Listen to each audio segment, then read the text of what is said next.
সকলোকে নমস্কাৰ জনাইছো মই ঋতুমণি বৰা আৰু আজি মই বনাব লৈছো পুৰণি আইতাৰ দিনৰ এটা ৰেচিপি যেহেতু আইতাহঁতে খুব এটো খাইছিল আৰু আমাকো সৰুতে খুৱাইছিল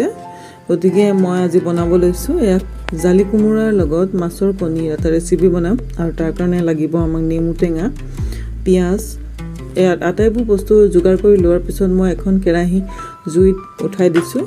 আৰু কেৰাহী গৰম হলে তাতে তেল দি মই মাছৰ কণীখিনি ভালদৰে ফেটি লৈ প্ৰথমতে বৰখিনি বনাই লম ধুনীয়াকৈ বৰকেইটা ভাজি পিছত এয়া ইমান ধুনীয়াকৈ ভাজি ফুলি উঠিছে বৰকেইটা ধুনীয়াকৈ ভাজি ৰঙচুৱা নমাই ললো তাৰ পিছত সেই একেখন কেৰাহীতে তেলখিনি কমাই লৈ অলপ তেল দি পিয়াজ আৰু কেঁচা জলকীয়া দিলো তাতে পাঁচফোৰণ দিলো অতি সহজ বনাবলৈ এই ৰেচিপিখন বা এই টেঙা জোলখন অতি ভালে লাগে খাই তাৰ পিছত মই ধুনীয়াকৈ মিহিকৈ কাটি ৰখা জালি কোমোৰা এটা আলু কাটি দিছিলো সেইখিনি মই এড কৰিলো ইয়াৰ পিছত ধুনীয়াকৈ অলপ ভাজ খাই অহাৰ লগে লগে নিমখ আৰু হালধি দি পুনৰ লৰালো তাৰ পিছত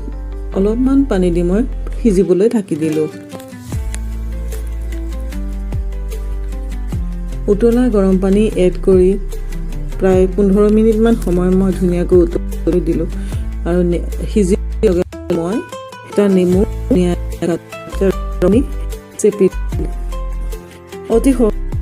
এই ৰেচিপিটো